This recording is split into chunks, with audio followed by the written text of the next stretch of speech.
origin of institution.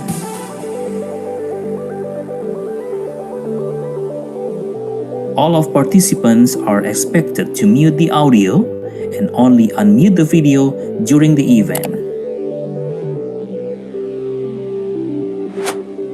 We cordially invite you to take your own firm and comfort seat in your own room, and please avoid the backlight.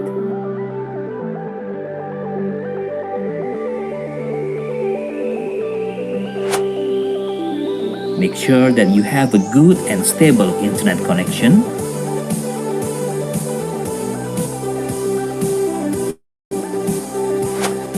If you have an earphone or headset, we recommend you to use it so that your voice can clearly and loudly to be heard. During the Q&A discussion session, all participants, please use the chat box to deliver the questions. Thank you for your cooperation and consideration.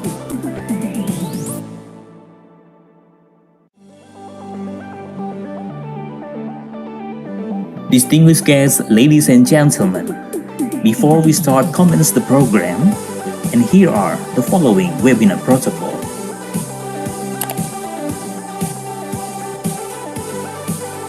For each participant ID, please use your real name following with your origin of institution.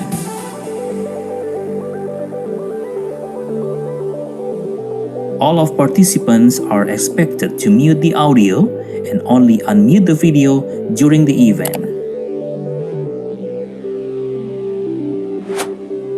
We cordially invite you to take your own firm and comfort seat in your own room, and please avoid the backlight.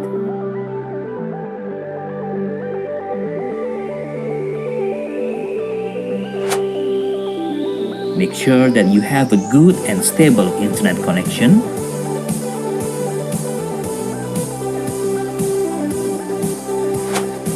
If you have an earphone or headset, we recommend you to use it so that your voice can clearly and loudly to be heard. During the Q&A discussion session, all participants, please use the chat box to deliver the questions. Thank you for your cooperation and consideration.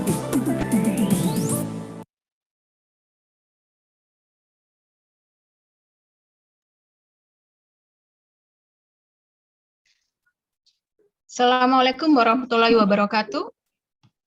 Good afternoon, ladies and gentlemen.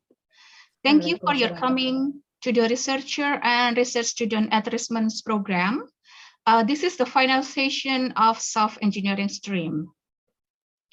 Today, we will have a topic of life strategy as a researcher. Before we start the program, there is some webinar protocols that you should read for a while. Okay, please move to the next slides. Welcome to the speaker, Associate Professor Boon from University Technical Malaysia, Malacca, and also Bapak Astria Nur Irfan Shah, PhD, Institute Teknologi 10 November as the moderator. Please next. Before we start the sessions, I would like to read the summary of the curriculum vitae of Bapak Astria Nur Irfan Shah, PhD. He is a lecturer and researcher at Electrical Engineering Department at Institute Teknologi 10 November.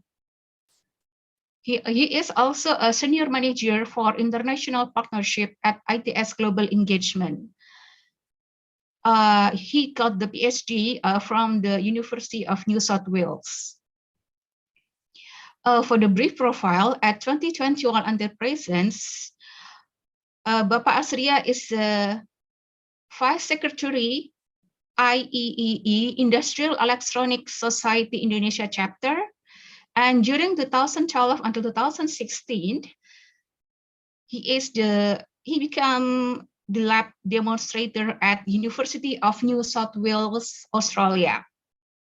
His research interest is mixed signal circuits design, FLSI, stochastic circuits, microelectronics, and embedded systems.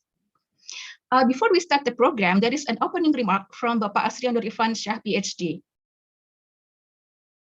For Bapak Asria, the floor is yours. Thank you very much, Ms. Yashinta, for the introduction. Assalamualaikum warahmatullahi wabarakatuh. Good evening, everyone. Waalaikumsalam. Thank you. My name is Irfan, and I will become the moderator. But before that, on behalf of the R2SEP Global Engagement, I would like to also mention some things. But before that, I would just like to also highlight that this remark was meant to be delivered by Ibu Maria, Dr. Maria Anitiasari, our Director of Global Engagement. Unfortunately, is feeling unwell today, so she cannot come. So let me give some remarks on this final session, of the R2SEP program, or the way we usually like to say it in our group is R2SEP, just like the recipe to cook meal. Specifically for the software engineering stream. So this is the 8th session, and in fact, I have some slides that I would like to share, a bit of reflection of what we have so far. If I can share my slides quickly.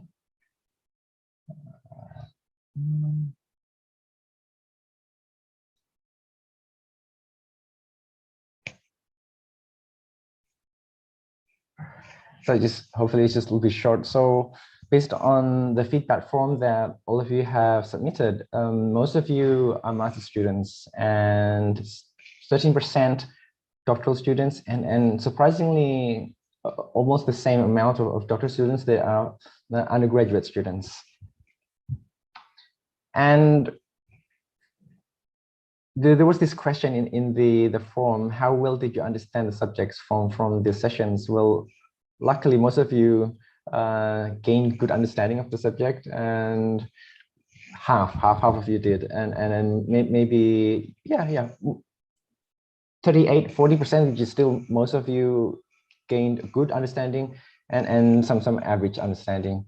Well, we hope you did gained something from this program. And regarding how interesting the materials were, that's a different story. More people find the subjects interesting. Yeah, maybe especially I think for master students who probably just recently graduated, or maybe you who are in the industry or in the government may not realize how research world is. So this might some of the information might be new for you, and just to remind us all, the topics that we have in this R2SEP program is something like this. And today we're at our final session delivered by our special guest today. I'll introduce you to him. I'll introduce you about him soon. Why he's special. We're in the last session, which is life strategy as a researcher. All right, so I think that's all for the quick review. Because we already have Professor Chu with us today, I will skip asking some of the participants of their opinions, and I think that's it for myself, Mbak Yashinta. There is no actual remarks. I hope everyone gained something very useful out of this, and we hope to our partner universities we can keep collaborating for mutual benefit. Thank you. That's all for me, Mbak Yashinta. Do I start with the introduction of the speaker, or I'll just give it back to you first? Thank you. Ms. Yashinta, you're still muted. Are you trying to say something? I'm sorry. You may go on with the introduction of okay. this. All right. Thank you for that. Now let's move on to the main agenda. Please, for the committee to go to the next slide. So before we start the presentation by Professor Boon Cheong from University Technical Malaysia Malacca, UTM, let me read his biography. So he is an associate professor with the Department of Technology Management, Faculty of Technology Management and Technopreneurship, FPTT, UTM. Before we continue, let me try to guess. FPTT, is it in Malay? Yeah? Faculty, Technology, Technopreneurship. I don't know the P. I give up. He's also Deputy Director of Strategy and Internationalization, UTM International Center, UTM.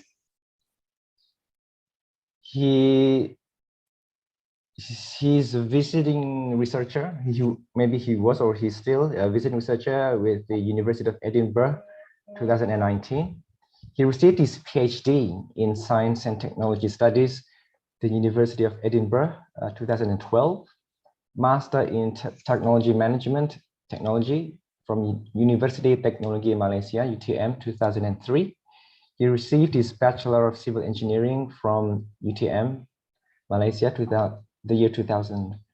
And I think there's one thing missing here. Professor Chu has been recently assigned or appointed as a adjunct professor with us, with ITS. Thank you very much, Prof. Chu. I understand that there might be some language, what do you call it, mistranslation, or maybe some formatting error. Hopefully, Ibu Maria will send you an email to confirm that soon. And his research interest is in renewable energy development and deployment, clean technology innovation and introduction, sustainability practices, sustainability management, blue technology innovation and management, and carbon management. So that is why Professor Chu is special, my dear students, because he's an adjunct professor with ITS and one of the few adjunct professors that we started to have this year. So without wasting more time, I'll give the floor directly to Professor Chu, please. So you can start your presentation. I think about 1 hour, 50 or 15 minutes, something like that. Thank you very much. Please, Professor. Okay, right. Thank you, Dr. Irfan. It's nice to see you. And thank you for the introduction from Yashinta, as well as the sharing for the profile backgrounds for the students, so that I can slightly understand what are the compositions of the students that the participants that we have here. So I found out that undergraduates, doctorates, masters, as well as lecturers. So I will say thank you for having me, and I'm very happy to come back. That is the second session, second talk for this R2SEP, and I'm glad that I'm back for the final round for myself. Okay, to kickstart, I would like to say that don't worry about the materials, because I already have these materials uploaded at this BC2 slide share, if you're able to Google it. So everything is quite easy and handy. So if you get back to BC2 slide share, then you're able to come to my page. Okay, so that is the documents that I've uploaded previously. And I hope that with these, then you're able to get some of the information. And hopefully also this will be useful for you after the session is completed. Okay, so at first, thank you for the invitation. I knew that Prof. Maria, she is not here, so I wish her well. And we'll kickstart with our outcome at the first stage. Now, I've been understand that the outcome for this R2SEP under this final topic would help to understand the real life as a research postgraduate students. And hopefully from this small talk, right, we are able to guide the postgraduate students to prepare themselves for the challenges. And the third one is to develop the postgraduate students to be productive researcher in the long term. Okay, so for continuous long life learning. Right. So the first questions that I would like to ask all of you, even though maybe you are right now, you're on your undergraduates, or maybe you're in your master's degree, or you are in a doctorate.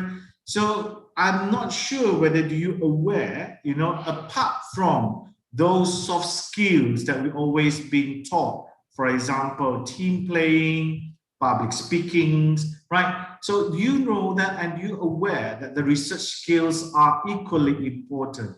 So that is the new things that I think all of us has to acquire ourselves, because research skills is the one that can be demonstrated under your CV in the future. So it basically encompasses in terms of the experience that you gain through when you are undergraduate, masters, or doctorates, from the experience that you got through, the ability for you to come up with a logical and scientific process, and obviously it involves the growth, because along the process of the research skills acquirement, you are basically expose yourself to the higher thinking level. Okay, so it is always at the Bloom taxonomy, the highest, where you come up with something we call as a creation. And throughout these research skills, before you get that, you also got advanced training.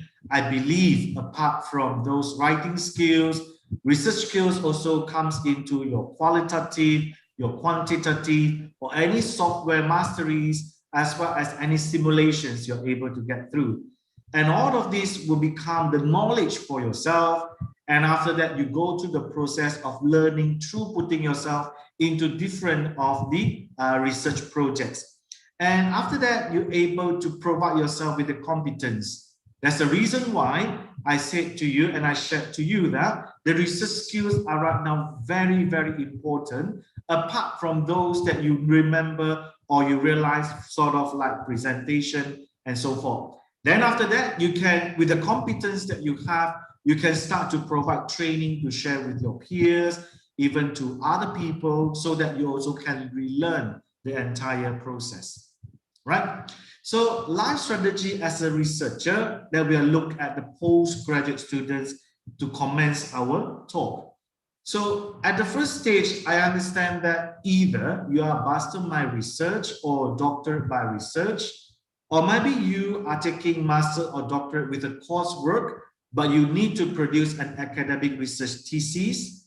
Most of you under this situation, you are working closely with your supervisor as well as your teammates. Okay, if you have a teammate with you working with your supervisors, then you are very lucky because you are not working alone. Apart from that, we found out that the by research, okay, particularly on the master by research, as well as the doctorate by research, these will take up the entire period of the studies. That's why sometimes the students start to feel, if they are working alone, they'll feel lonely. However, for doctor or master, which you are taking up for coursework, and you need to produce an academic research thesis, so even though it's a small element for that, basically you are being trained to do a proper research. Okay, so I think these 10 items are quite handy and quite ring the bells, because usually you're being asked along the process on what are the things that should come up when you go for your research project. So the first one, I think most of you being asked, what are the research ideas? Yes, is that clear? Right? Sorry. So your first thing you'll be going to be asked is, what are the research ideas that you have? So most of us, we're coming out with the idea that we would like to pursue, right? Then after that, with the idea that you have, then you match with the field of your studies, manufacturing, construction, might be electrical, mechanical. So it comes into the field of your studies. Then after that, you're being asked about the research problem. Now, most of the students got themselves into the problem. By definition, they think it's all the challenges, the difficulties. But sometimes put aside another side of view, you will realize that the research problem also carrying the meaning of what makes the research worth to be investigated.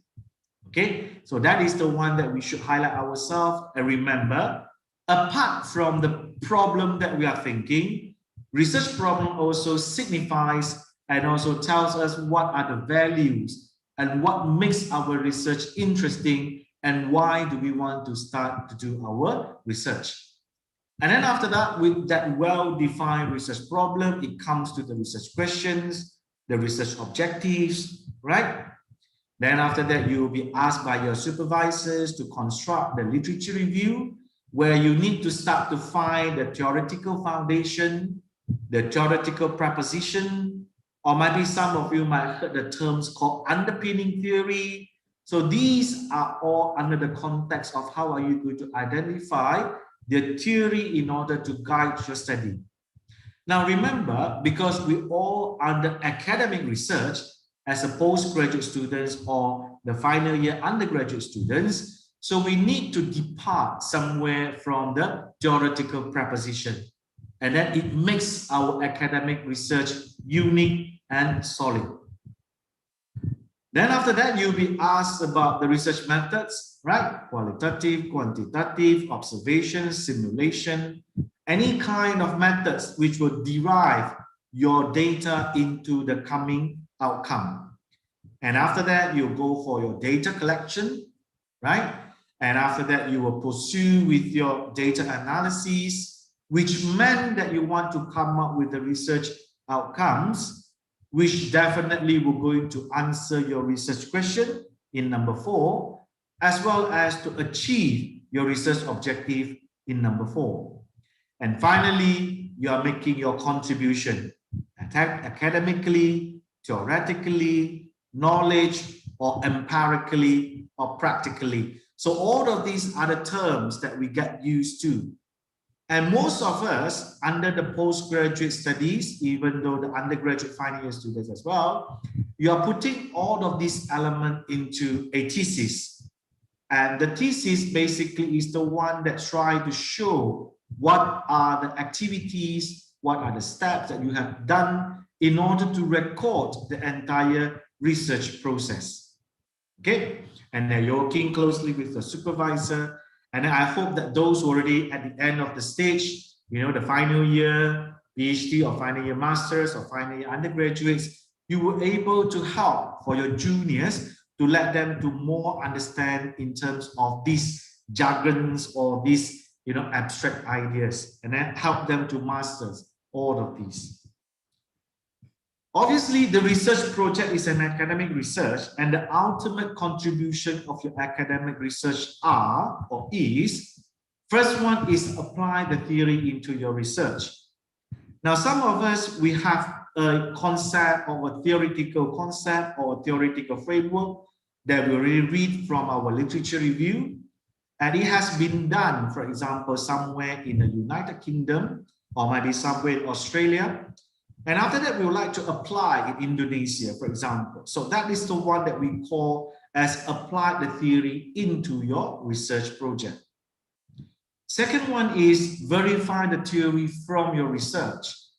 Now, perhaps this is the one that we'll call as a verification, because the theory has been developed before. It has been conducted somewhere, for example, in Malaysia. But right now you want to put into Indonesia, and after that, you want to verify the theory out from there. The third one would be, you would like to construct a new knowledge or new theory from your research.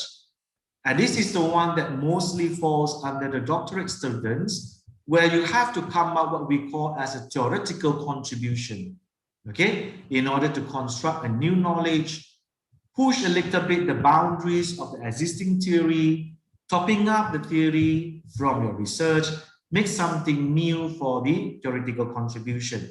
So the C item would mostly fall for the doctorate students. And last one, provide solution for practical application. I think most of us, we cannot avoid ourselves. No matter you're falling under the academic research, you also need to relate your research contribution to the practicality, right? How far your research able to solve the industrial problem, the scientific problems, the bottlenecks that we are facing right now. So in order to push forward the practical application. That's the reason why you found out that the life of a research students under undergraduate final year or postgraduate studies, you were able to juggle in between A, B, C, D, or any combination of it. It really depends on the research that you have designed, as well as what is the contribution that you would like to do. So just now I highlighted the doctorate students will mostly go for the C item, which is construct new knowledge or theory from your research. At the same time, undergraduate, postgraduate, you also need to come up with the provide solution for the practical application. Okay. And next one, after you have done your research, now you have already documented everything in terms of the activities, the process into your thesis. But why publication is the one that you should do? Because after you have done your research, you put it into your thesis, but not everyone able to reach your thesis. You know, the thesis will belong to the university. The thesis will be kept in a library, for example. And because we need to share the findings, it is interesting for people to know what have you done, what have you found. So publication is meant to share and disseminate your academic work, academic finding, or any knowledge to the subject you already researched. And also you can able to call the interest of other researchers in your field. Now, obviously, publication is the widest coverage that you're able to do. You know, when I was a young lecturer at that time, after completed my thesis, the first thing I was thinking was I conducted talk. But you know, during that time, we always understand how far we can reach a wider audience via talk. I can't always do talking, am I right? I can't always buy my time talking to different time zones. As also limitation, cost, etc., will stop me from reaching a wider population, a wider audience via using the medium of my verbal communication. So in such a case, we found out that another way for people to able to follow your research outcome, whatever that you have done, is through publication. Now, publication, it can go for many ways. It can go even as simple like you publish in academic magazines, you publish in scientific journals, you go for conference and you publish in the proceedings, you write and publish as a book, you publish as a book chapters. All of these publications are meant to disseminate the knowledge to a larger and a bigger audience later. And obviously, under the publication, there are always challenges. I mean, the first one would be the academic paper writing skill. Okay, this is something different. It's definitely going to be different from writing up your thesis chapter, because you found out that each of the journals, proceedings, books, chapters have their own format of writing. And don't forget as well, all of these journals, proceedings, book chapters, magazines, they have their page limitation or even words limitation. So some of the students, they always think, okay, can I just cut and paste whatever I have in a thesis and put into the journal, the proceedings, the book chapters, or even magazine? Now, if I honestly tell you, when I was a young lecturer, I did that. And I found out that I could not reach to a better types of publication, you know, because my thinking was just transform whatever I have in my thesis, then after that put into the journal, the proceedings, the book chapter, as well as the magazine. And I found out that that way is basically a shortcut that pushed myself for the publication, which by the end of the day, I never relearned. So what you should do is, thesis is the one that records all of your research evidence, your activities, and the process that you have taken place. Whereas for journals, it's another condensation of all the academic activities, but not looking at what you have done, instead what you have found.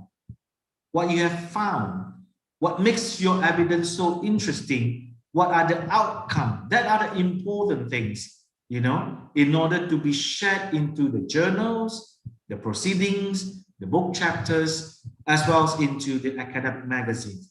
That's why you found out that sometimes when there are some word limitation as well as the pages limitation, it tells you that you need to be very selective by looking at only those essence of the essence, or we call as the most important things in order to be placed into your academic journals, proceedings, book chapters, as well as the academic magazine. Okay. Now, the second problem that all of us will face, believe me, I'm also gone through this process. It is the time to get your article published. You will obviously face a lot of rejections, you know, and then as well as a lot of corrections. I can be honest to you, some of the correction I need to make is more than 3 times. Now, obviously, all of these, I tell it myself as an opportunity for me to learn, okay? And that is the very, I would say, the appreciative, as well as something that's so memorable for me to know what are my weaknesses, reflect myself, and after that, learn from the panels or the reviewer. So time to get your article published, that is the biggest challenges, because it's not all the articles you send will be accepted, and even accepted also you need to bear with the numerous correction phases you need to get through. And the last one is academic English language in writing. This is totally different from the spoken English. And that's why some of us will always think, oh, I speak very well, I listen very well, so I can write very well. Not really sometimes. It is not because of the language or English proficiency, no. It is basically the technique and the skills that you really have to master when you do your academic English writing. It is another way, you know, it's nothing to do with your incompetence or your weaknesses, no. It is just another training that you need to go through so that you equip yourself and then you're able to publish easily. Okay. And the challenges of the postgraduate students, either you go for the full research mode, master's or PhD, or even you have a small research project like dissertation or the coursework. So academically, these are the ones that we found out, you know, as the way that we collect our feedback from our students, where students usually have the difficulty and challenges in terms of deciding the topic for the research, what they want to do.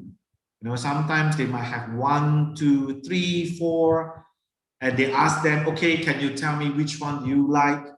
You know, the students to come back to you, sir, I want to do 1, 2, and 3.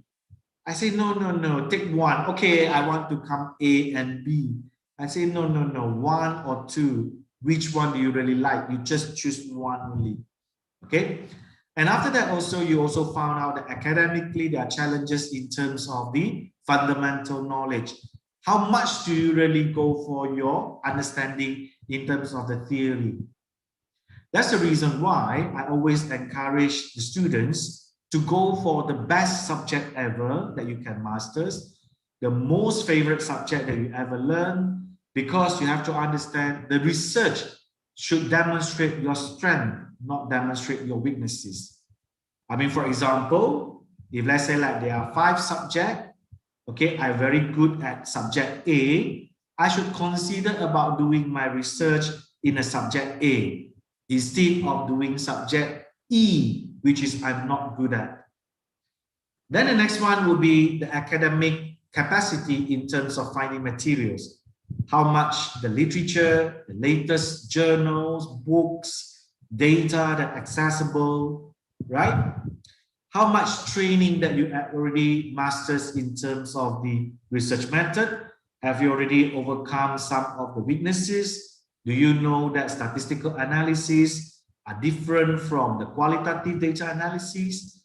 Do you know simulation? You need to come up with a model. That are the considerations that you always need to understand. Then after that, do you need to use software?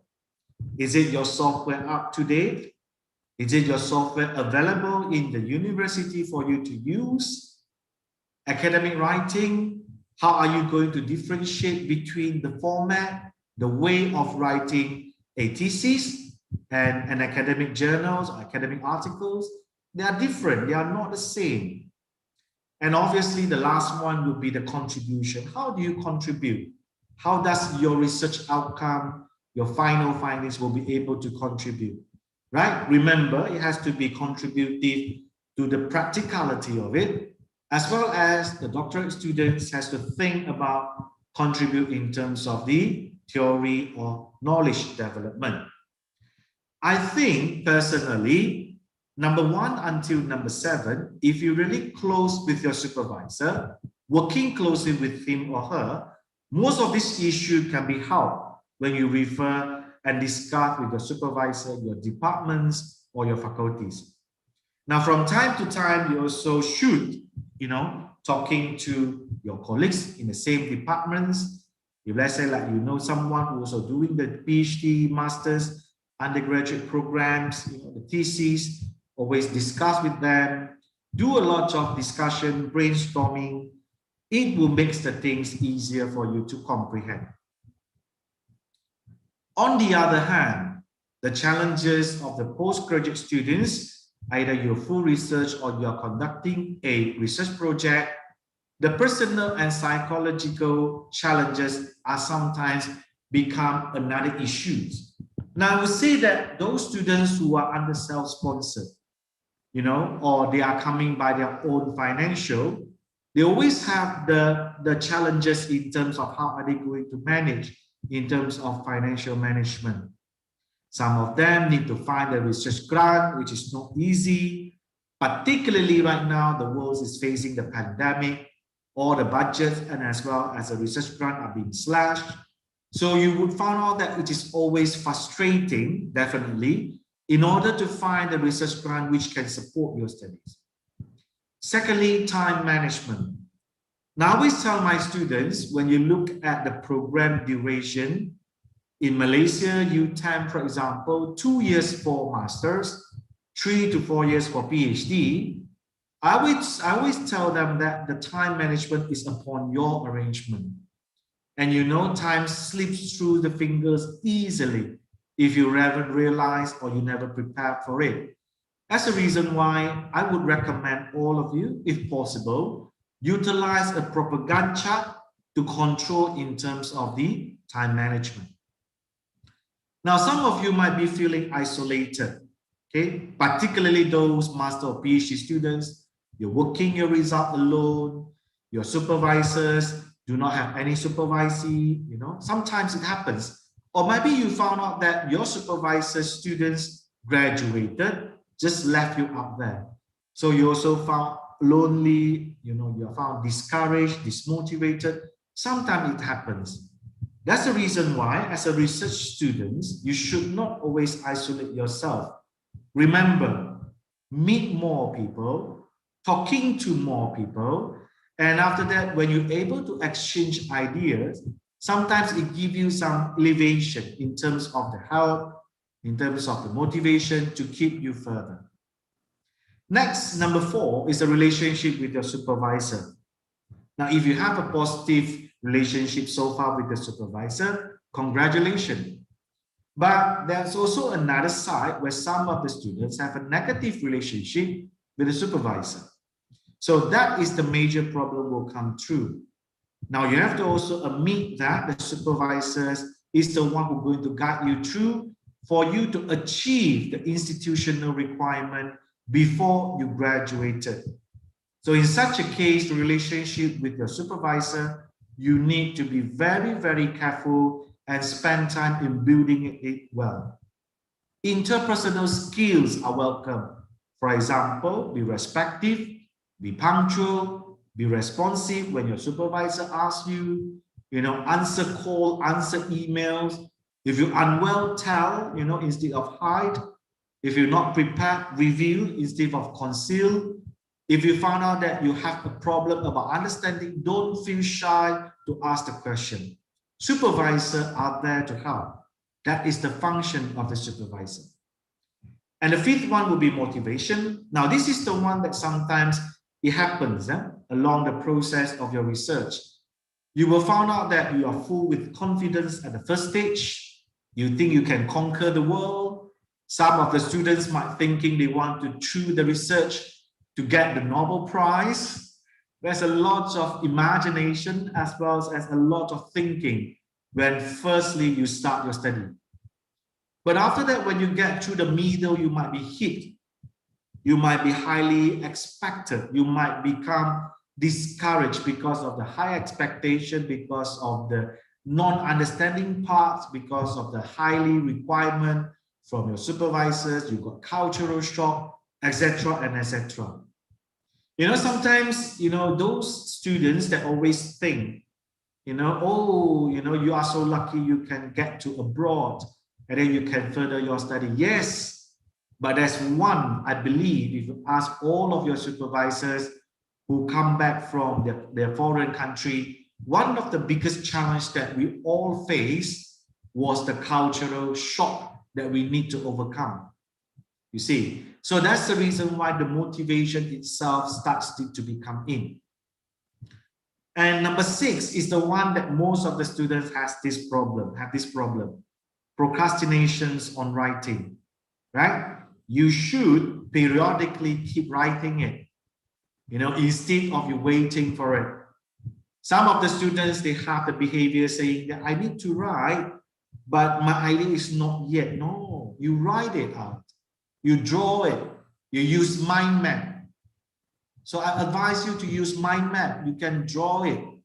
You can even use bullet points. You can even jot down using PowerPoints. You know, as long as you keep writing it.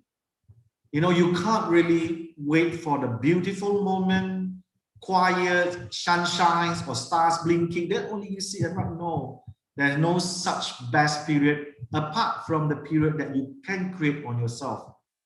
So don't late in writing. Don't try to think writing come later. While you never know that actually writing takes up mostly 70% of the time, you know, so you have to make sure that you keep writing it. Any good ideas, jot down. Any good information you found, record it, tidy it up. All of these are very important to help you for the writing. Next, how do you show the progress to your supervisor? Now, I have to say that sometimes students are thinking in this way. When supervisor call, okay, I need to submit my work, then how am I going to answer? I just submit, right? Or maybe I'm thinking that I submit a lot will be better. No. Actually, supervisors try to evaluate in terms of the quality of your work, because the quality itself will reflect, have you learned something? Have you achieved the expected level? Have you already shown and demonstrate your capability? That is the one that very important for you to know that showing quality is much more important than showing the quantity. Stress will always come in when you think that you want to work alone, you know, you never want to talk to people. So avoid this stress. Go for a better sports. Not 24/7 is about thesis. So you have to also strike the balance, particularly those who are mature students, masters or PhD. You might have kids. You might be a wife of somebody. You might be a husband for somebody. You know, you might be taking care for kids, or maybe you have another commitment. You are working part-time, or you're working full-time, you are studying part-time. So all of these striking in terms of the balance are the vital route for you to remain yourself healthy and less stressed. And last one is a poor study habits. You know, you never prepare yourself. You always think that you need to prepare everything, only you can start writing. No. Always think about progressive, daily, and also step by step. Not always think that I have to done everything in a big chunk. Write every day, right before you sleep. Spend 1 or 2 hours before you sleep when everything is quiet for you to think, for you to write. That's going to be helpful. So what I would like to conclude from the experience that I have on supervising my students, maybe it's true, maybe it's wrong, but I would say that most of the students, they're academically prepared. They just need trainings. But most of the students that cause them have a poor progress is like an iceberg, which usually they have personal and psychological challenges where they have ignored seriously. So in such a case, I would like to call all of you, or might be the lecturers out there, that is only the sincere sharing from me. When we assess the students' progress in terms of academic, we also need to make sure that the students are able to perform, and then we do not ignore about their personal as well as their psychological challenges. So far, so good. So as a life of a research students in terms of postgraduate students, I'd like you to take back for these.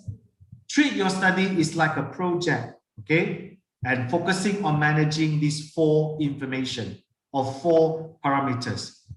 Time, always remember deadlines. Utilize Gantt chart to help you for the planning, okay? And then sometimes you also, okay, for those who are fully sponsored, congratulations. For those who are self-sponsored, remember cost is the one that you need to always be careful in terms of budgeting. Achieve the quality means that achieve the research objective and also the institutional requirement from the university on the level that you need to perform to achieve to graduate as undergraduate, master's, or doctorate. And last one is documentation, right? Right now, we're all utilizing PC, laptop to work. We utilize software, spreadsheets. Keep well in terms of your documentation. Make copies, save somewhere in the cloud or somewhere safe, because there are always a lot of cases happens when the students want to submit. They found out that their computer become the biggest enemy. They shut down, they hang, the hard drive spoil, everything become an enormous nightmare for them. So there's lots of challenges ahead, as such as what you are saying is you always have to be self-motivated and persistent. Remember that you come so far away, you come to ITS, one of the best university in Indonesia, you start your undergraduate, your master, and your PhD. You remember the time that you come in, the motivation, the feeling of joy when you got accepted. Remember that and guide you through the entire process until you graduated from there and become the alumni of ITS.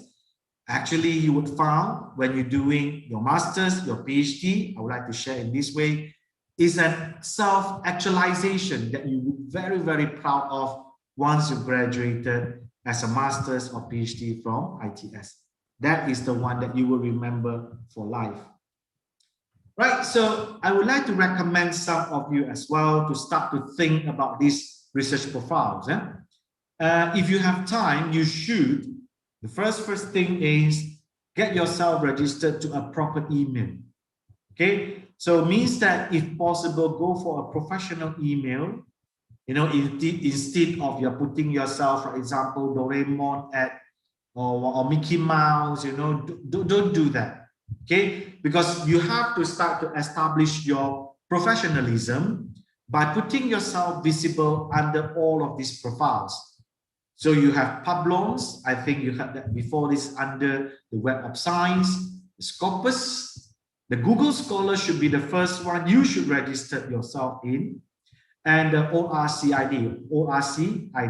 This is the one that Open Researcher and Contributor ID. Okay. And for those articles that you have, you can always share in academia, or you can share in ResearchGate.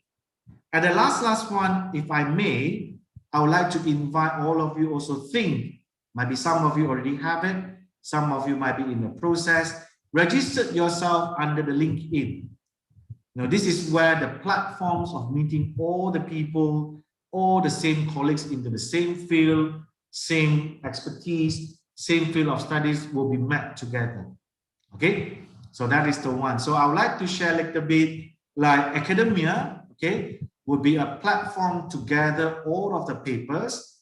You can always get them according to what are the types of the paper that you have published, and you can put under each of the folders. Okay, this is the one that you will invite a lot of views from the people outside there. Okay, that is an interesting one. And then you also registered yourself under the Google Scholar, okay, where you can also enjoy the citation when people citing your work. You can always be motivated to keep writing yourself more. And obviously the ORCID. This is the one that you should also register yourself by utilizing a proper emails or institutional email, for example, at its.ed.it, okay? And then after that, you're able to get yourself an ID. This ID will be utilized along the publication. Next one is a research gate where you can share with the community by sharing them about the papers, upload the information over here, where people also able to access your publication easily. Next, the Scopus is the one that you should also register yourself, because it starts to collect all of the publication which is corpusly indexed, and after that you will enjoy all the citation which is also corpusly indexed publication which cite your work. Then after that you get yourself traced in terms of the H index as well as the citation that you can always refer. Right?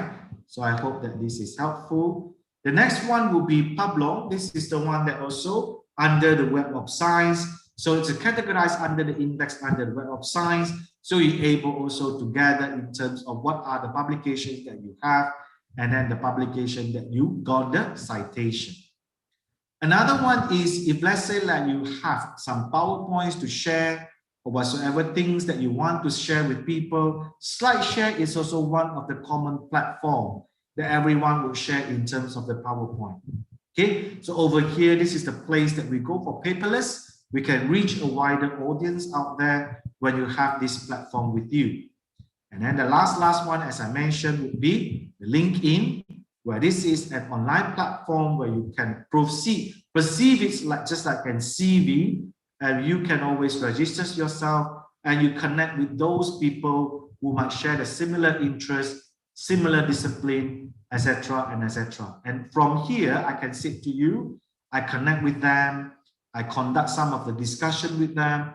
Even some of them also share with me the opinion, which I can utilize as the input for my research. Okay, so that would be the one that I hope that you can take note. Okay. Right, after we talk about the researcher life as a postgraduate students, right now we move to the second part, which we would like to look at research as your career. Now, most of us, we always think that only academicians or students that need to master the research skills. However, do you realize that the industrial practitioners also need to master the research skill? So if you've been positioned in a company or industry under the marketing, HR, NPD, new product development, new idea generation, you want to enhance the production efficiency, etc. and etc. That time when you face a trouble, you need to come up with a solution. It is good that you have perceived or have possessed certain kind of research skills in order to contribute to solve the problem. Now, as I mentioned that, apart from those who are always thinking about academician, as I say, the other jobs that related to the research would be research institution, consulting firms, government agencies, private companies or industries, as well as NGOs. So you might be aware right now why we should learn and also master the research skills, because remember, it is not only academics or universities which requires these research skills. Other opportunity, other career advancement, and other types of industries, research institute, consulting, government agency, private company, as well as NGOs, they also require these research skills from you. I always love to share with you for this because this is a case that I utilize because it is a real case that has been challenged all of us. How are we going to solve? So this is a real case that we can come and have a look together.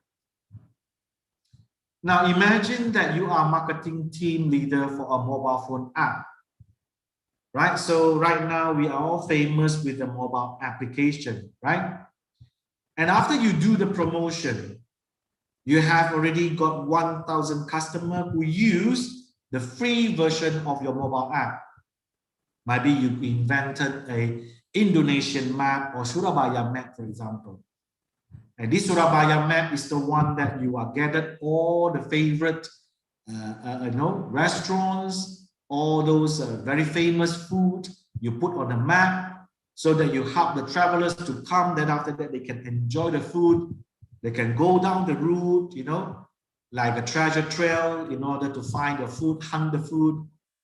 So you already have 1,000 customers, imagine that. But because of the free version that you launch, many of your existing customers, 1,000 of them, unwilling to pay for the paid version. While your company wants to increase the customer to 10,000 in 5 years to generate income via your mobile app. Okay, so the question is, what are the marketing strategy that you can use to get people sign up for the paid version on your mobile app and achieve the target as laid out by your company? This is a real situation, a real study, real situation that by the end of the day, you need to do market research. You can't just sit over there and thinking by your own self, because without understanding the market, you cannot follow or you cannot achieve what they require or what they demand.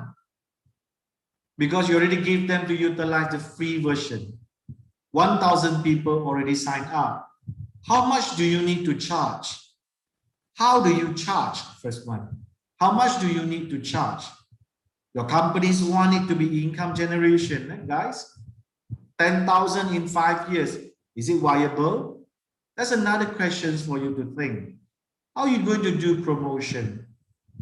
Once you charge, maybe 1,000 customers will run away. You might left none, they're going to stay there. But if you not charge it, how are you going to maintain and operate this app? So do you see, in a real situation, in the industries, you always have this trouble that you need to come up with the research skills to understand before you come up with your decision.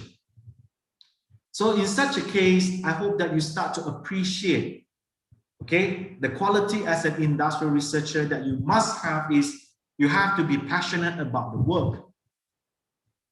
And remember, the research takes time. Sometimes it can be frustrating because the experiment do not work. You need to repeat many times on the same technique until you find the result. You must comply with the organizational objective. So just get back to the previous situation. You need to talk to a lot of people. Whether do they agree for you to pay, for them to pay you? How much rupiah that they need to pay for you? How long is the subscription? How many people will support your apps? Your company want 10,000, they want money from you. So there's a lot of contradictions as well as the problems that you need to resolve.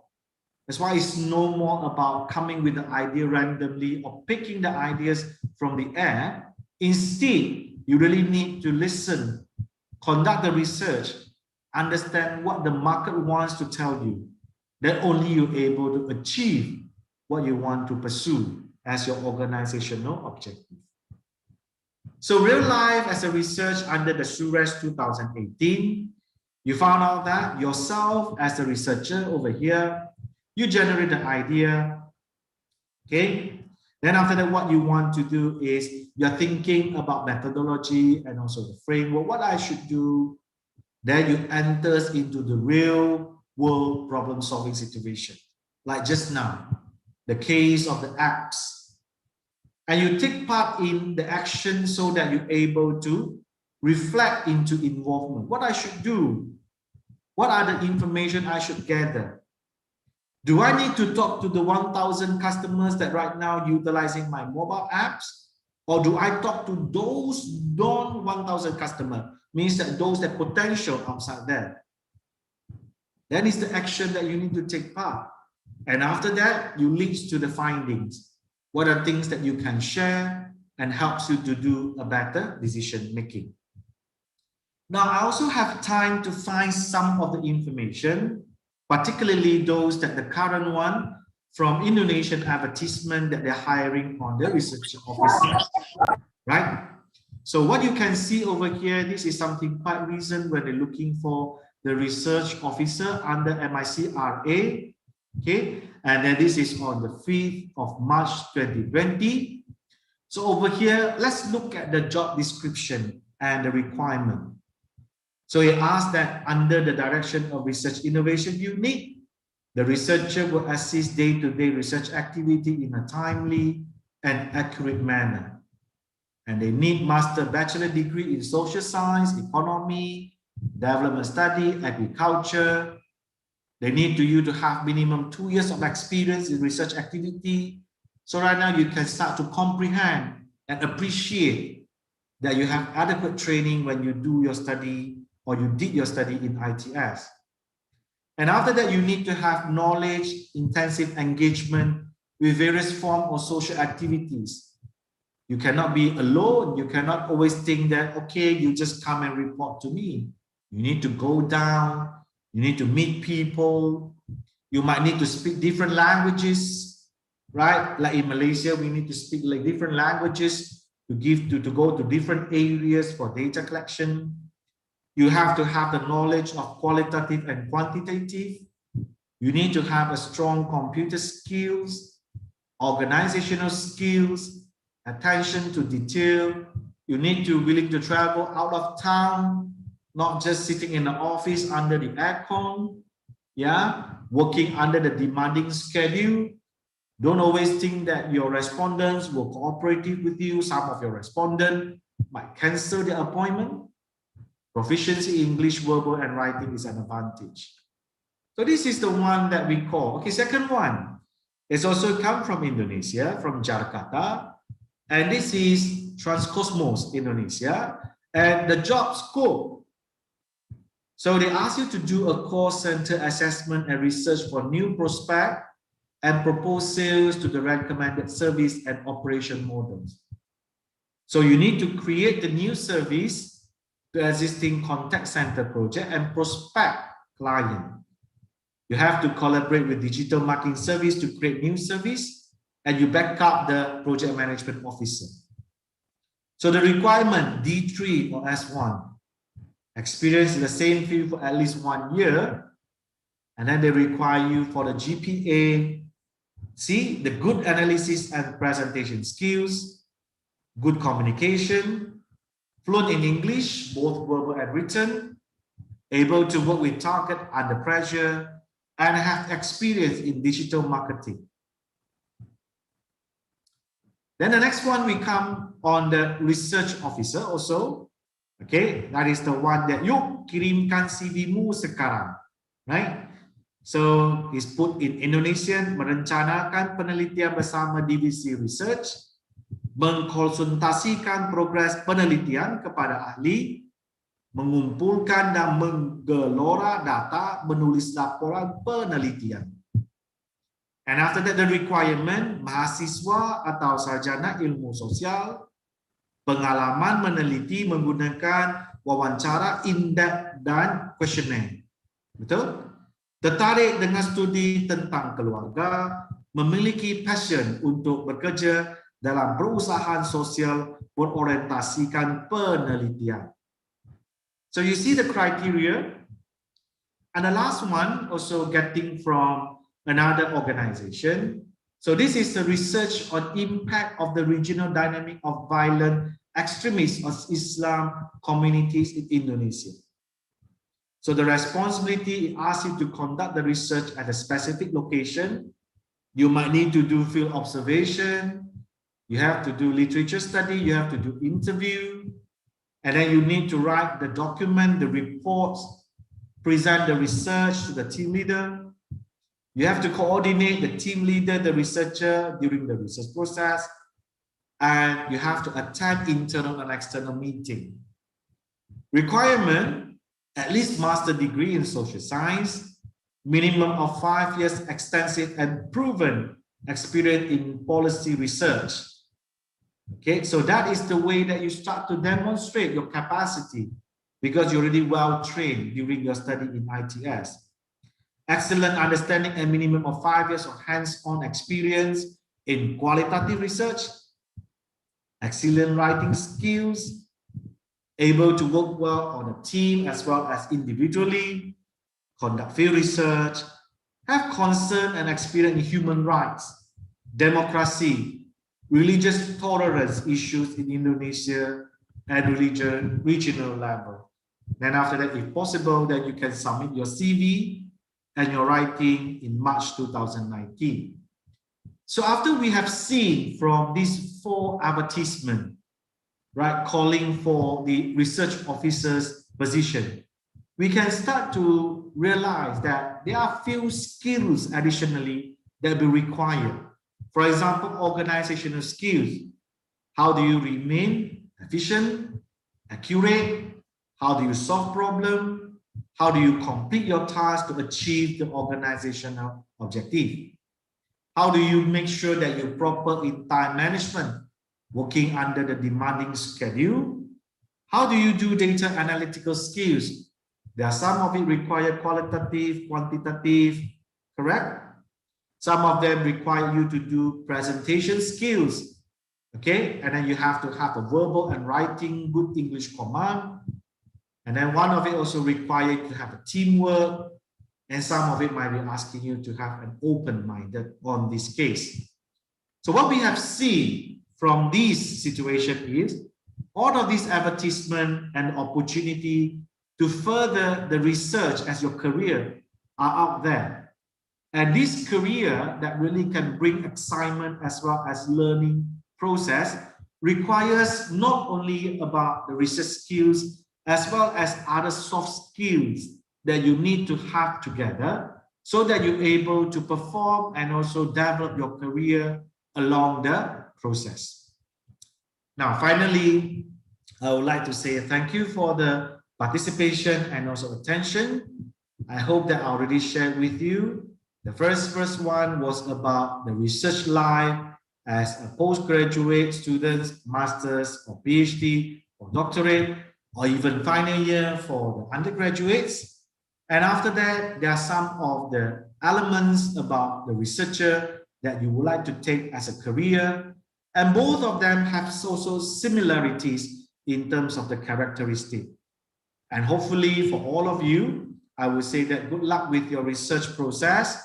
And then for those who would like to pursue your research career, either in academic, NGO, public services, or private, or as well as a research institution or consulting firm, remember, always polish your skills, make sure that you're capable to learn as much as possible while you're studying in ITS.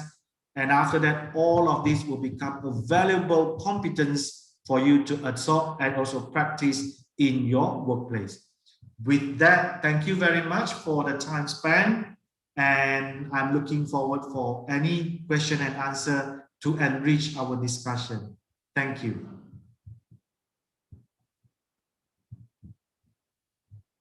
Thank you very much, Professor Chu, for the excellent presentation. There was a lot that you have covered.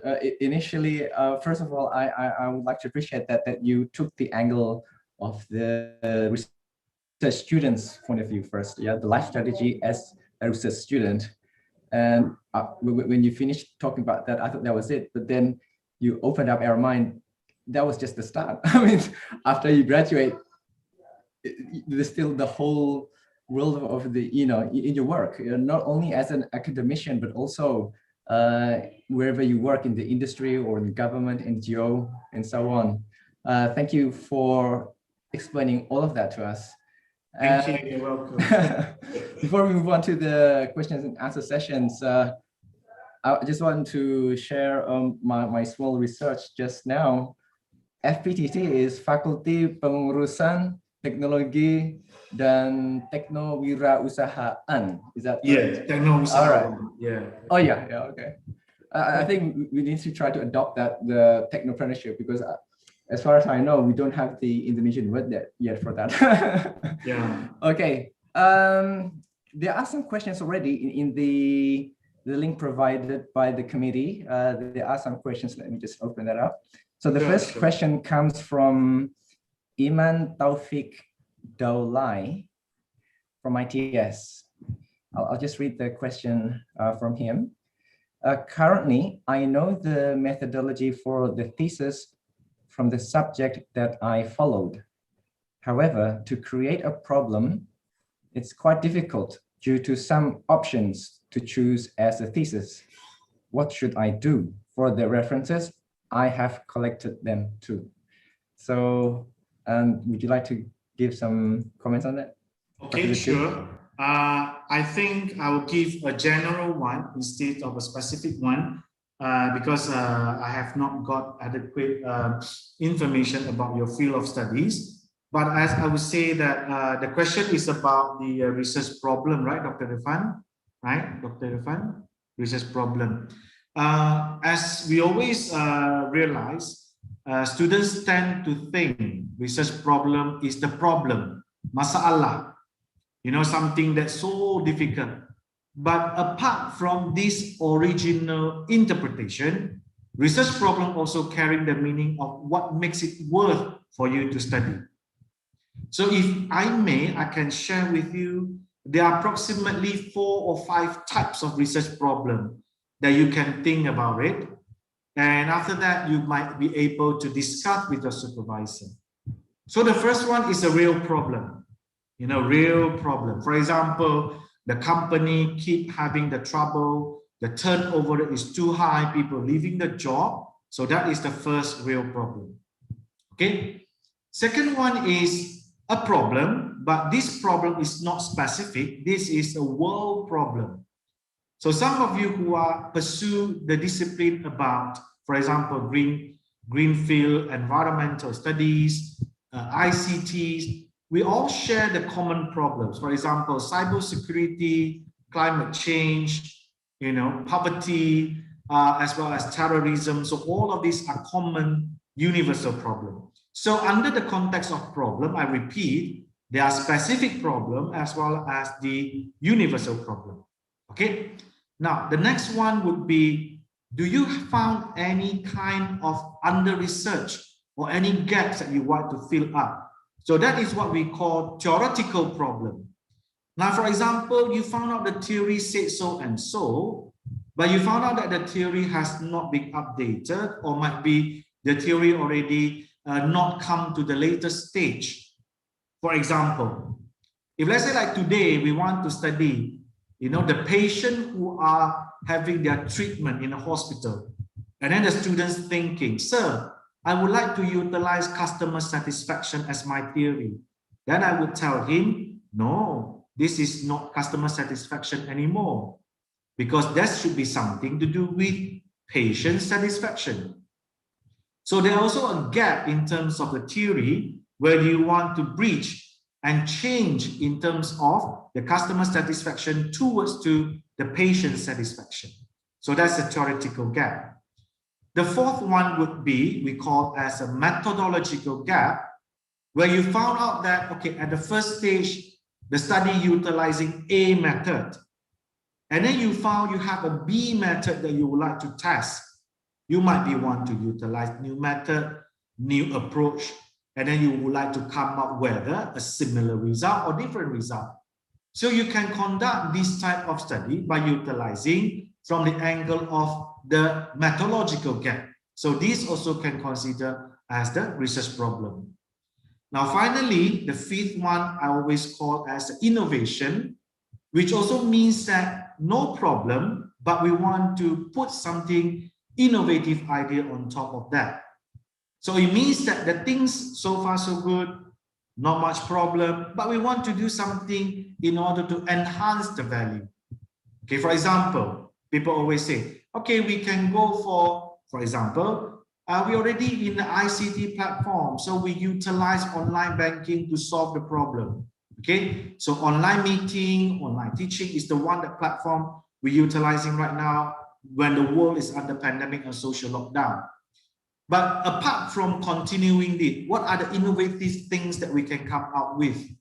Maybe some of the people start to think, okay, we want to do VR, virtual reality.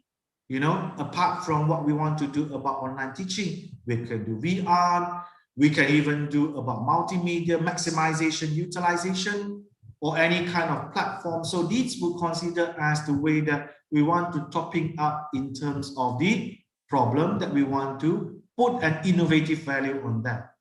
So far there are 5 types of research problem as I understand. And Dr. Irfan, I'm actually writing a paper out from it. So that's the reason why I did some study about this. So hopefully it is useful for all of you. Thank you. Thank you very much for the really complete answer, Professor Chu. So yeah, so from the question, I think is Iman Taufik Daulay here? Would you like to confirm if you're happy with the answers? I think it's very complete though. And looking at his question, he has the methodology, but he doesn't have the problem. So, maybe so it means that you might methodology want gap to look at the methods, the method gap. Yeah, method gap. Thank you very much. Okay, thank you very much. To the second question. Oh yeah, thank you. Right, now moving on to the second question, Ivan Yosef Wan Naibahu from ITS asks, how easy is it to be able to think and be able to connect ideas, theories, and problem solving in writing your thesis? Right. I would say that it is not easy actually. If I may, we also, I mean, today we are here, we are sharing.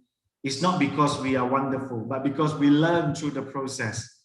And some of the do and don'ts also, I hope that we are sharing because we do not want you to get back to the trap that we have faced before. So if you ask me how are you going to connect each of these, I would say that don't be rushed by connecting all of these. Instead, start with a good idea first. And these good ideas, after you have found, then you're able to connect with the theoretical proposition or theoretical foundation that we would like to do. Don't worry about the next step. Always remember, the first step is very important. And then if you always think that, you know, you already done rightly about your idea, the connections will come in easily. So my advice is don't rush, go through step by step, able to come up with the idea is the one that will going to help for the next stage. Thank you. All right, thank you. I see that Iman Taufik is here. Pak Iman, would you like to say something about the earlier question, not this one, the current one? Yes, Pak Irfan, I'm here. Okay, Pak Iman, please, would you like to add some, maybe specific topic or methodology that would you like to consult? Yes, thank you very much, Mr. Irfan and Mr. Chu. So currently I'm studying in master degree in management technology in ITS. So my study program is industrial management. So actually, I already discussed with one of my professor when I was in undergraduate. So he suggests me to use the multi-criteria decision maker. Actually, we just finished our subject, I think last week or 2 weeks ago. So using the methodology of analytical hierarchy process combined with TOPSIS. So from that methodology, I quite confident to use this methodology to I mean, to make the thesis. But my problem is a lot of problem that suitable for the thesis. So now I quite confused which one to bring as a thesis. So in my I also think that whether if I take this problem as a thesis, whether this is good enough, and then this is enough as for thesis, or maybe enough for the future. And for your information, I'm working in local shipyard in Riau Island in Indonesia. I think that's all from my side, Mr. Chu and Pak Irfan. Thank you very much. Thank you, Iman. I think because I cannot totally understand the situation, so maybe I give you one example which is quite close to my experience when I supervising a students. Okay, when we come to this methodological gap, we always found out that in management studies, most of the students, they are giving a lot of opinion, not giving, they are collecting a lot of opinion, you know, from the survey and the respondents. So for example, when they say about business performance, you know, always they go for those respondents. For example, they go for the SME, they want to check whether this strategy help them to enhance their business performance. And most of the time, based on the Likert scale that they distributed, these respondents are able to answer agree, disagree, strongly agree or strongly disagree within the Likert scale that they have. So in such a case, we found out that by the end of the day, the students basically just merely reporting on those opinion data. So there's no backup in terms of how much actually the strategy A that being utilized that will enhance the business performance for the company. That is the first question. So in such a case, you found out that more of the students will keep repeating the similar process. Okay, I distribute a survey, I get an opinion, then after that, I'm able to answer the question. Yes, the question is okay, but that's not fantastic. In a sense that the business performance only be interpreted by good, no good, high or low. Whereas there are figures for them to realize, for them to understand whether is it enough or not enough, how good is good or how bad is not good, you know. So utilizing management science, we call operational research, is another method that will come up with another way to recollect the information, but this time support by the real data from the business performance or a real data from production.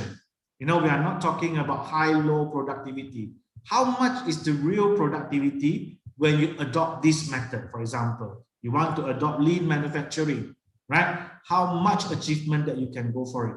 So when you have another data that back you up as a final dependent variables, or I would say as an outcome, it starts to mix everything very clear because the method already revealed in terms of the evidence. And this evidence can be supported by the data, mathematical formulation, as well as the mathematical calculation.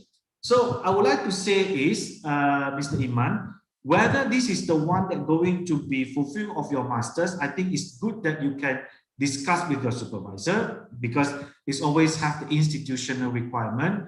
But remember, one of the contribution and one of the research problem, as I mentioned, methodological gap is indeed one of the way that you can always come in and propose with a new method and give a fresh light or fresh insight in terms of the study that you want to go for. So I would say that it's a good research, but how big, that is the question, how big in order to adequately comply with the institutional requirement so that you can get a master out from this research project.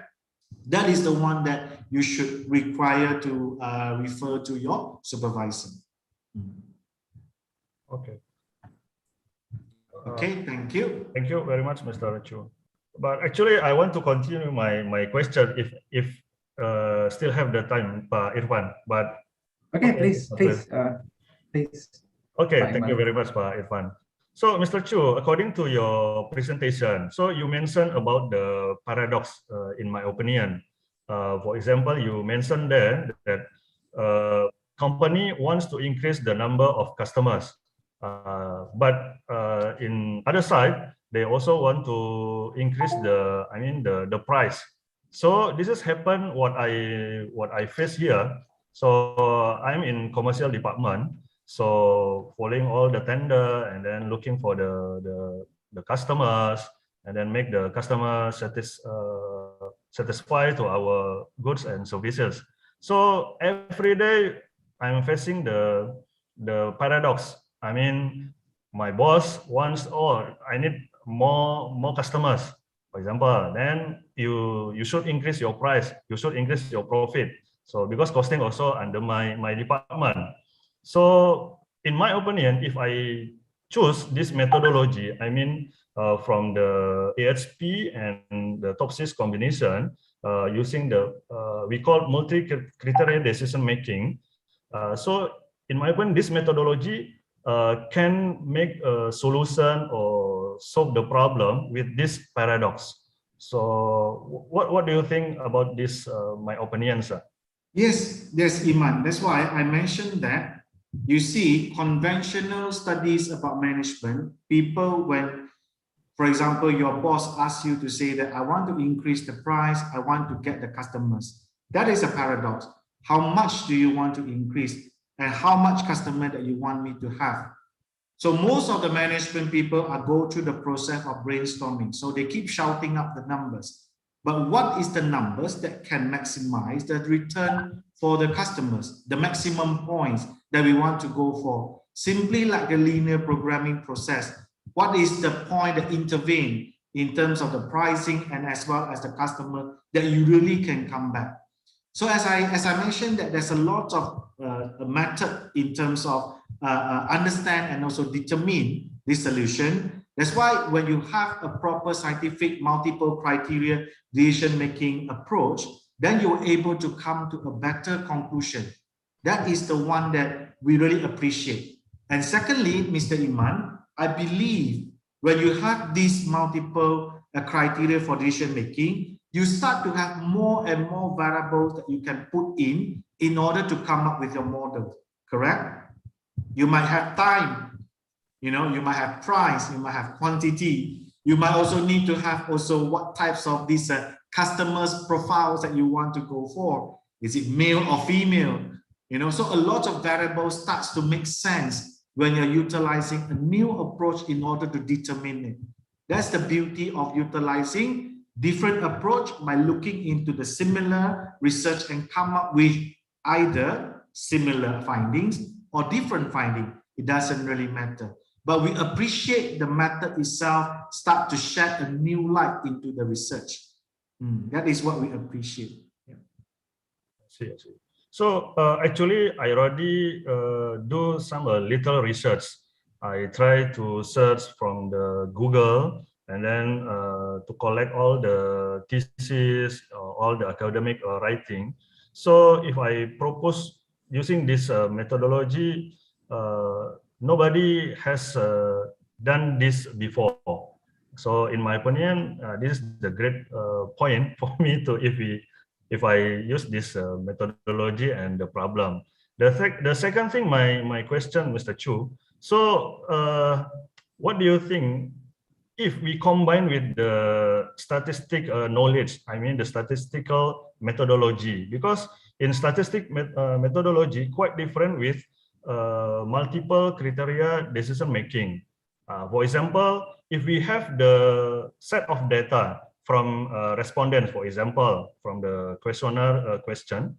So if we use the statistical methodology, we can analyze all the raw data, whether this is correlative each other or not, and then we can use the software using the Minitab or the SPSS, something like that. But if I use directly the raw data using this multi-criteria decision-making methodology, we don't need to analyze this raw data, whether it has the correlation or whatsoever, significance or whatever. then no need to use the software such as the Minitab or the SPSS. So in your opinion, what should I do? Whether should I combine with the statistical methodology first, and then I use the multi-criteria decision making using the raw data after processing by the statistical methodology. That's all, Mr. Chu. Thank you very much. Sure, no problem. So this would be merely my sharing, my opinion. So you can always have a consideration, and after that you can discuss with your supervisor and see how he or she thinks. The first thing is the principles, which methodology that you're going to use is always need to be guided by your research objective. We have to remember that. So it is always remember that not necessarily we must over design, but we have to also understand what are the purpose if we have multiple design and multiple analysis on that. So for example, if let's say like you are started with your statistical analysis, you also need to make sure the data that being analyzed itself will be those that error free at the first stage, those data input. So always remember, I always take the raw data from a very reputable organization. So I seldom take from personal data. The fundamental reason is because I know there's a lot of violation in terms of validity and reliability for the raw data. People tend to achieve something and then they might have the manipulation in terms of the data. That's the reason why, if let's say that you can source the raw data itself and gone through your statistical analysis, then this comply with one of your research objective, then I would say fantastic. But if let's say that you found out that the statistical analysis is already those that being done and you do not know whether it's reliable or valid, then you utilize it, then you put into your secondary analysis, which you're going to use for my multi-criteria for decision making. Then the first question I would like to ask you is, would you carry on the contamination of the data? You get what I mean? The data might be contaminated because a lot of manipulation might out from that. So that's the reason why you better source from those original data, which is reliable. Then you perform your test out from there. And then before you perform your test, remember to check back your research objective to see whether it's required for you to do so. That's a very important thing for you to consider. Okay, thank you very much, Mr. Chu. Thank you. Right. Thank you for the answer, Prof. Chu, and thank you for the questions, Pak Iman. All the best for your research. Welcome, Pak. Right, now let's move on to the. Thank you. Now move on to the next question from Bapak Heru Budi Prasetyo from ITS. Let me just read the question. So thank you for your sharing, Prof. Chu. So number one, as you have presented about the personal challenges as a researcher, there is a time management problem that we are facing to finish our research progress. But actually, what I am facing for this semester of studying in master's program is that everything is going abnormal.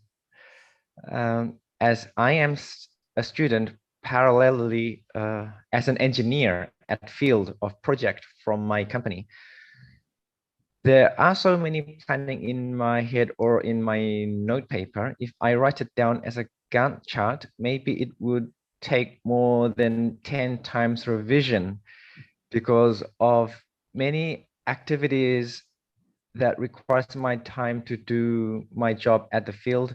Some of them are incidental. What do you think about this? So I think it's about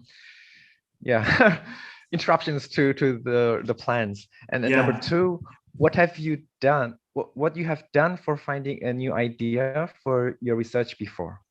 Okay, so I come back to the first one about the time management. Okay, I have to say to you, time is the commodity and everybody is just allocated with 24 hours.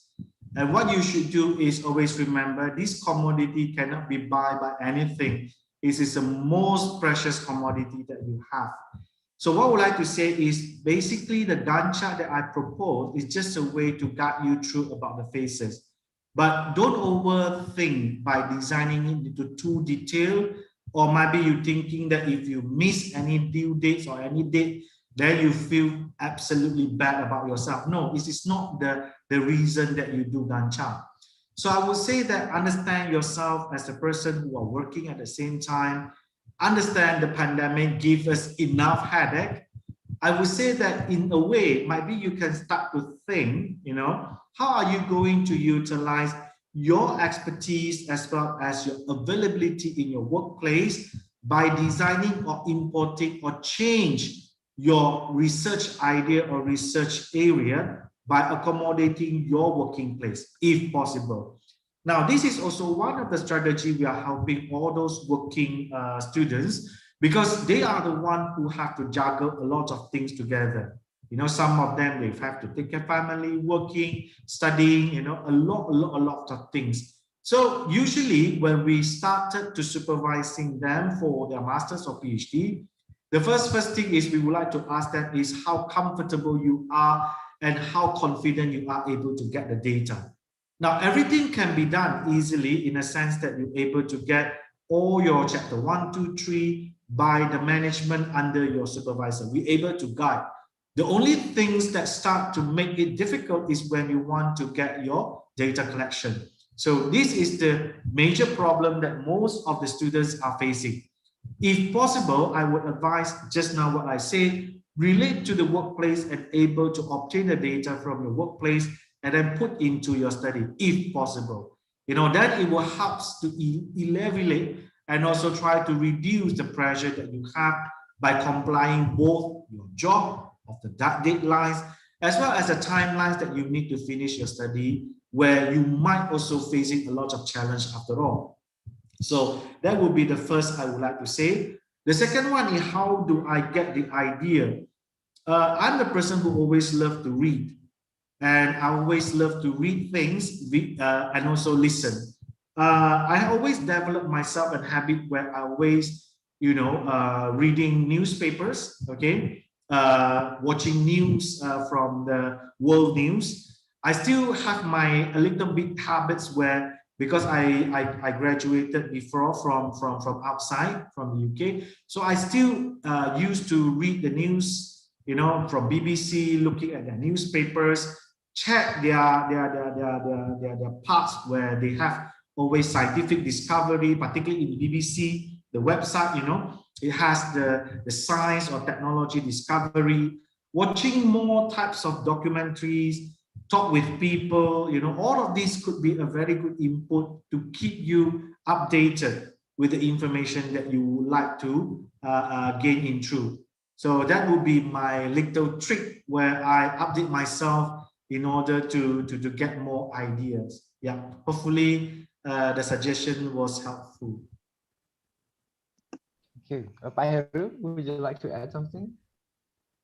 Yeah, I think it's enough, Ivan and Mr. Chu. Thank you very much for your suggestion. No problem, Mr. Heru. Thank you. All right. There are no questions left in the link that has been provided, so I will open the chance to anyone who wants to raise their hand, maybe directly, and you can ask the question because we still have just a few more time. Yeah. So I welcome any questions. If you have, don't worry. You know, I try to help to share my experience or anything. Yeah. Anyone? Jangan segan-segan, jangan malu-malu. Yeah, exactly. Jangan sungkan-sungkan. Jangan sungkan-sungkan. And oh, there's one question here in the Zoom chat box from Mark Owen. Yeah, can you describe the average day as a researcher of the graduate study, especially since you are no longer rushing for graduation? Okay, as an academician, you mean, yeah, as a researcher? If let's say like I fairly to distribute, let's say like 7 days. take out Saturday as my family time because I always need to take a break. So Sunday is a time for me to prepare for Monday work because I'm also running offices and also teaching. So with my 6-7 days, I have 6 days left. I'll spend almost 2 days for my teaching, 2 days for my administration, and 2 days for supervision, as well as to equip with the research ideas, any of the publication that I can write, any new things that I found. Yeah, I spent almost 2 days, 2 working days, 2 working days. So that is a time that I would see my students. I do not want to see, I do not want to have meetings. So there's a time that I can start to spend a little time on reading things, and also adequate myself for some new ideas. Yeah. Okay, thank you for the answer, Prof. Chu, and thanks for the question, Mark Owen, because I think I should take note of the Professor Chu's answer for that. 2 days a week for research, juggling with all the other work that we have, Prof. Chu. Okay. Yeah, because by the end of the day, in our university, we always need to remain supervision, teaching, productive in terms of publication. So I found out that if we not spend time enough, then it started to make us very, very stressful. So 2 days management, 2 days of teaching, 2 days of supervision, and also research. So it's just wonderful. And I love to do it by Friday because I feel fresh. Oh, tomorrow is Saturday, so I can take a rest. So yeah, that is the reward that I'll have after I read a lot of things. Yeah. Thanks for the tips, Professor Chu. Right, because it's already almost time, so I think that concludes our session today. Thank you very much, Professor Chu, for the excellent presentation and discussions in the Q&A session. And I think that's all for the presentation session and also Q&A from myself. I will end this, and I apologize for my mistakes, and I'll give the chance back to the MC. Thank you. Okay. Thank you, Dr. Irfan.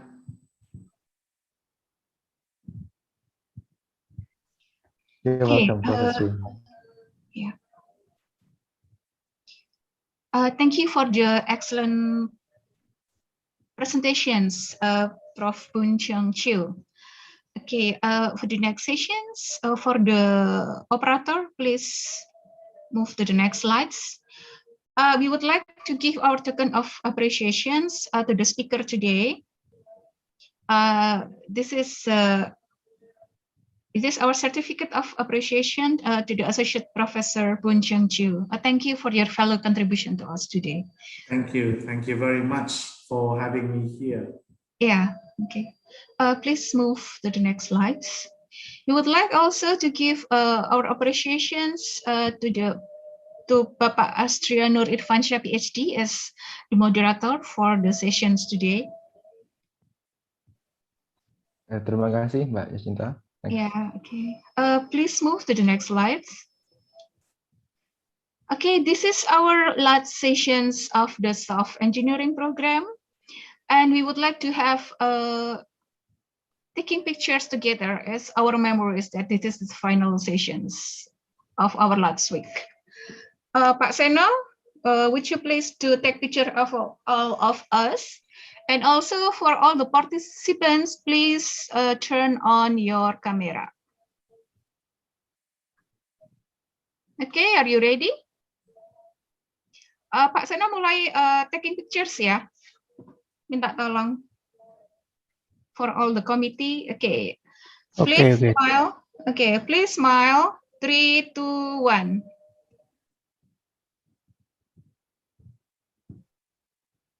Okay, please move to the next slides, Pak Seno. Please move to the next slide, Pak Seno. Yeah. Please smile. 3, 2, 1.